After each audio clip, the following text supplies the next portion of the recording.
laipni lūgt Jāņa veikalā. Šodien es jums esmu atkal šeit, lai parādītu jums lielisku iespēju un lielisku variantu, ko iegādāties. Un tā būs labo darbu tāfele.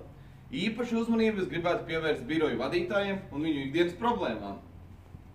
Ikdienas problēmas. Tas ir netīras grīdas, nepaklausīgi darbinieki, jātaisa kafija, jāpasūta kafija.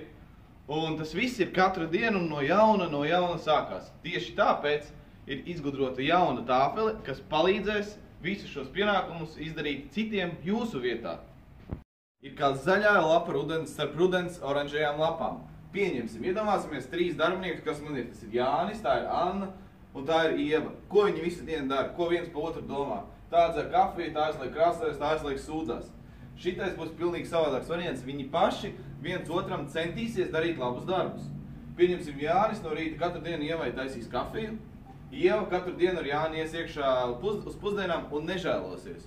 Un šādā veidā viņi iegūs savus labos darbus un viņus varēs pierakstīt zemāk. Tas beigās, kurš izdarīs visvairāk labos darbus, tas arī uzvarēs šajā spēlē.